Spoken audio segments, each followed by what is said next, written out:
Hi hello नमस्कार सगळ्यांचं नवीन एका व्हिडिओजमध्ये स्वागत आहे. तर आता मी याच्या आधी शॉर्ट व्हिडिओ टाकलेले होते बघा. तिथं माझ्या घरा शेजारी श्रीकृष्णाचं मंदिर आहे आणि तिथे यात्रा होती 6 दिवसाची.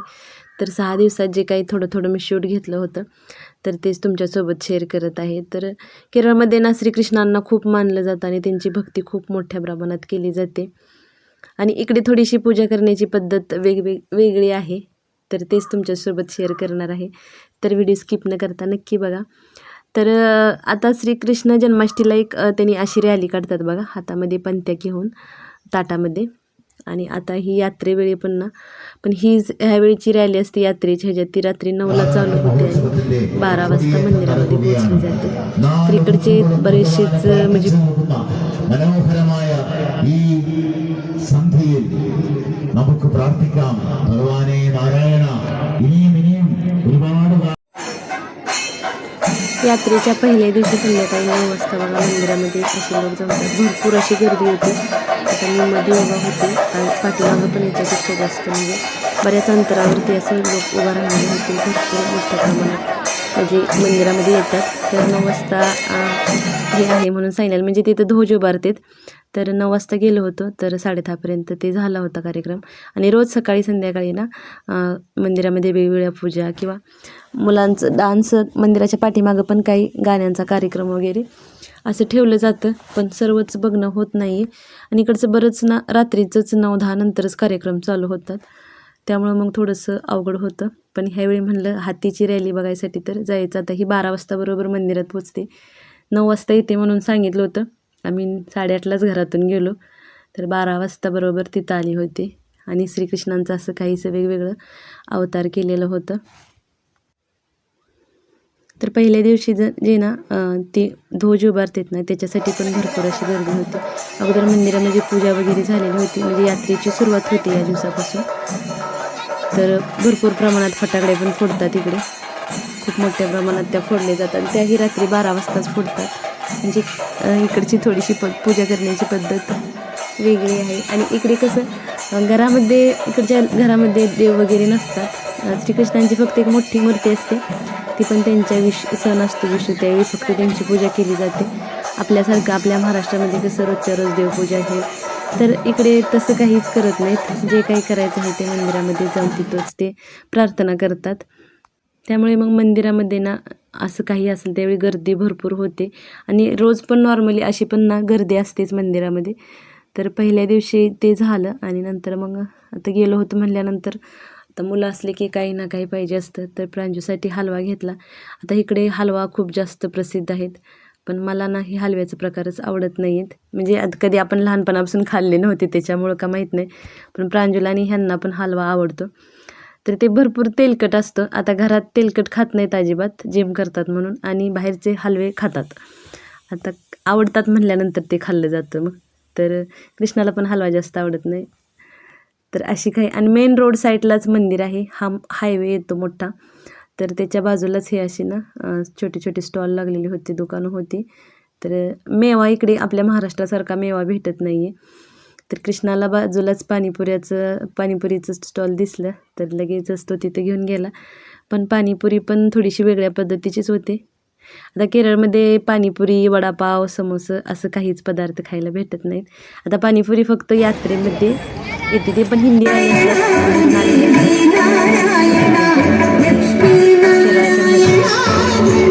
पाणीपुरी पण खाल्ली आणि हलवा पण घेतला.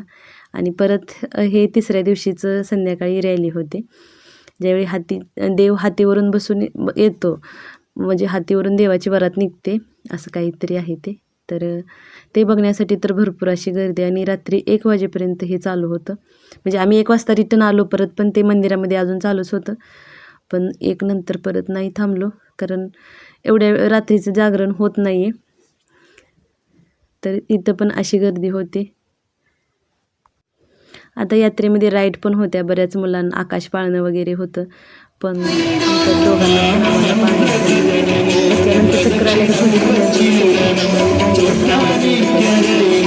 राईड्समध्ये बसतो, तर त्याला त्याच्यामध्ये बसवून आणलं.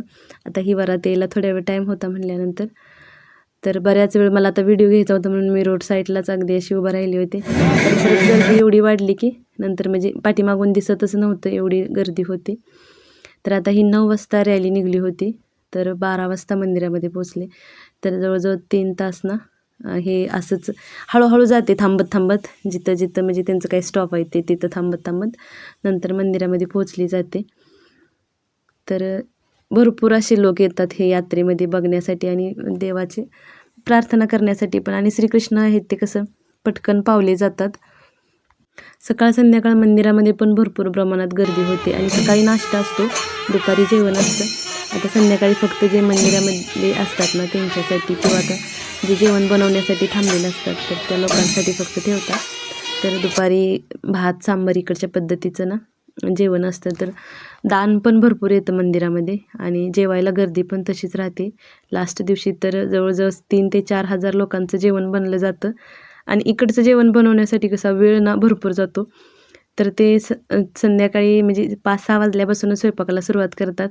म्हणजे सकाळी 11पर्यंत सगळं रेडी होतं आणि 12 नंतर मग जेवायला 12 ते 4 असं जेवणाचं टाईम असतं त्यांचं.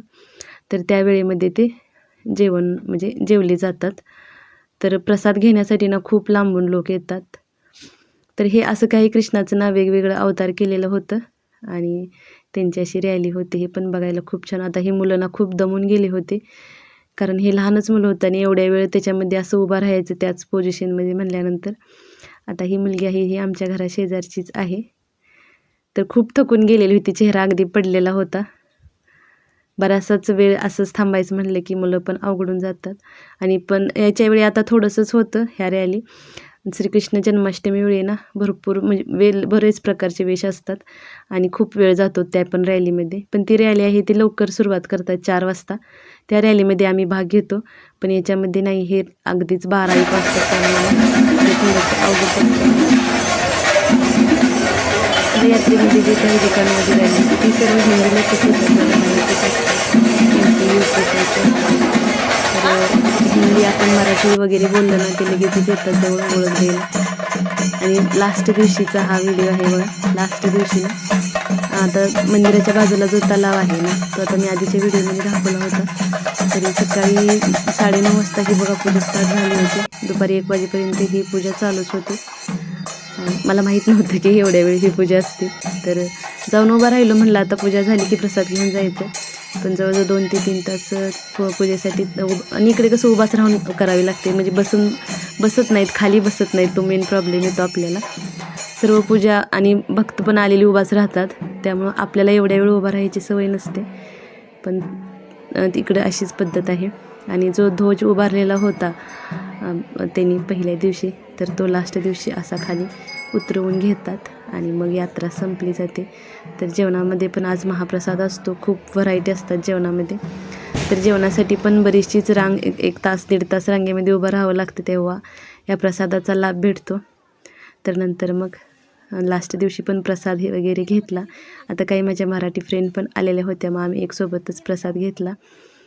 तर इकडं थोडीशी अशी भक्ती करण्याची पद्धत आहे, पण खूप छान वाटतं यांची पण भक्ती करण्याची पद्धत बघून.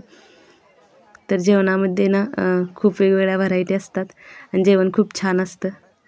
तर असा होता व्हिडिओ.